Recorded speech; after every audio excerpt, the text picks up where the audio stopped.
This is the first song that I wrote for the album. This was like 2 years ago, which is crazy to say that. I just knew it was something that I wanted to say. I just felt compelled. And I didn't even really still know like about the whole concept of the album yet. I mean, I had this idea in my mind, but this is just something I really needed to say.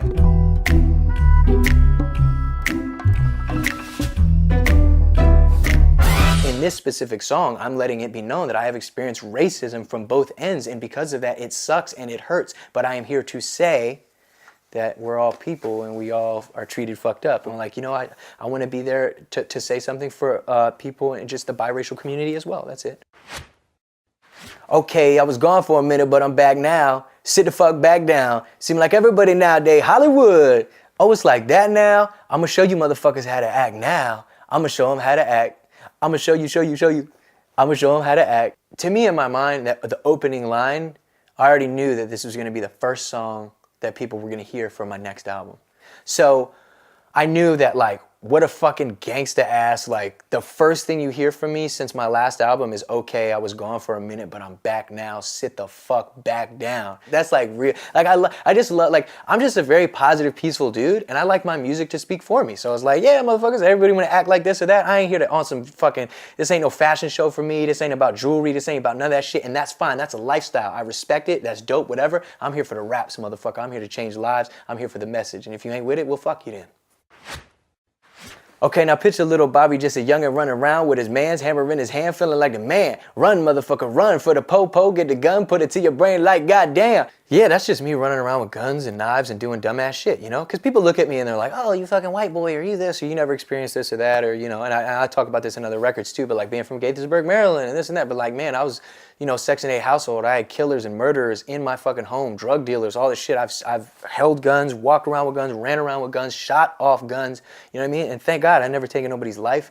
I'm almost like just talking to my younger self. I'm like, run away from this life, motherfucker, before you end up dead or shot or in jail or this or that, Everybody know you ain't about it. Everything you talk about, I know I can live without it. So everything you talk about, I know I can live without it. It was just like, oh shit, like you're just, the way you're hit with my word bout, and then I go into Pro Tools, because I engineer a lot of my shit myself. So I go in, I mean, my boy Bobby like mixes everything, but I go in and I look at that line. Okay, everything you talk about, and there's also a drum there. So then I take my bout, and then I go up and I look at the entire beat, and I copy over the beat, and I duplicate it 4 times. Everything you talk about, bout, and then right after that is I know I can live without it. So it's just something that seems effortless and kind of hits you and knocks you on your ass. Red light stop, green light go. Everything ain't what it seemed like, motherfucker. I know. Hold up, what you mean? Where you been, bitch? I been in. This is merely the beginning again. What you been living in? The rock under the bridge, like Anthony Kiedis, looking for something to complete us and maybe lead us. Fucking elite us. Hell of a long way from equal is how they treat us. Body of a builder with the mind of a fetus.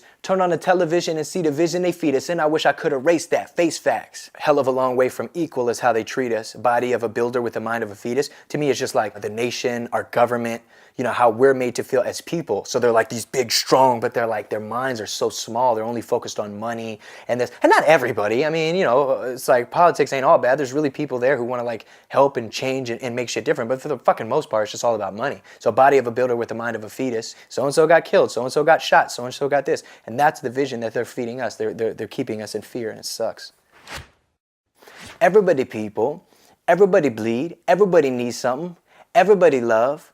Everybody know how it go. The hook is just about unity, you know what I mean? I think we live in an era where somebody could, just some ignorant motherfucker could be like, what is this all lives matter shit? And it's like, fuck you mean, dog? Like, chill out with it. Like, everybody is beautiful, and I'm just here to say that. Everybody has experiences. Everybody has highs and lows and this and that, and like, I'm here to shed light on what need to be said, And I'll pick up the flag and wave it of anybody who is in despair or in need of help or a voice. That's real shit, like straight up, 100 million trillion %, I've been knocking doors down like a Jehovah Witness. God is my witness, I'm witness, but on the real, I think I need another witness. If it was 1717, black daddy, white mama wouldn't change a thing. Light-skinned motherfucker certified as a house nigga. Well, I'll be goddamn, go figure.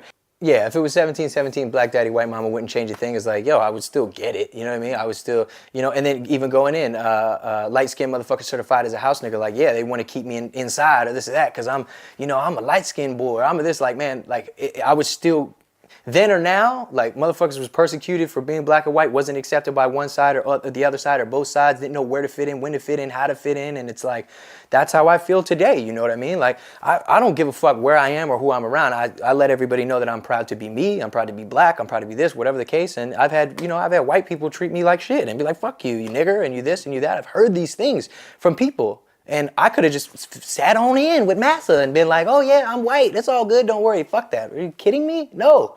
In my blood is the slave and the master. That's like the devil playing spades with the pastor. But he was born with the white privilege. Man, what the fuck is that? White people told me as a child, as a little boy, playing with his toys, I should be ashamed to be black. And some black people look ashamed when I rap, like my great granddaddy didn't take a whip to the back. It's crazy. Think about, people saying whatever they want to say racially about me or this or that. But at the end of the day, I have to look in the mirror and see the man that I do and know that in my bloodline and in my lineage was the slave and the master. And that's what made me. That's what created me. And it's kind of fucked up to think about that.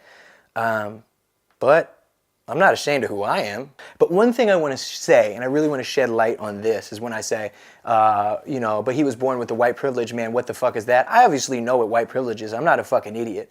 I don't know what it's like to walk down the street as a dark-skinned black man without question. I do not know and understand what that is. And I'm not saying that the things that I've gone through are any less or more important than that. What I'm saying is I'm just telling my story and letting it be known that, like, people could be like, oh, you got ahead, or you get ahead, or you get this, or you get that. Like, I'm a biracial person who looks white in a black man's rap game, who is not accepted by many parts of the culture because of how I look. I don't know, maybe life would have been easier for me if I became a fucking accountant or something, but I didn't do that, and I faced diversity, and I said, fuck that, I'm gonna go do this because I'm proud of that. Not accepted by the black or the white, I don't give a fuck. Praise God, I can see the light. Everybody talking about race this, race that. I wish I could erase that, face facts. It's not really about my family, because my family, they treated, I didn't know. You know what I mean? It's like I didn't know there was an issue, because there wasn't an issue. Like, my brothers and sisters, there was an issue with my mother and things like that. But like my brothers and sisters, they treated me like I was just their brother, as somebody that they loved and cared about. So there wasn't an issue there. It wasn't until I went out into the world and they were like, oh, you're this, you're that. And then, but even just to really paint this picture, because I want it to be understood, like when I experienced racism from white folk or black folk, it's not white folk or black folk. It's just a sect of that black community or white community that themselves are fucking racist. Black people are fucking awesome. White people are awesome. Like, these are just races. And those negative people do not represent an entire race, just like a suicide bomber does not represent the Muslim community or you know what I mean? That's bullshit. So I just wanted to be stated that when I say not accepted by the black or the white, I mean that figuratively on a much lower scale than what it really can sometimes feel like because of, there's just the media or being in hip hop and looking the way I do. That's it.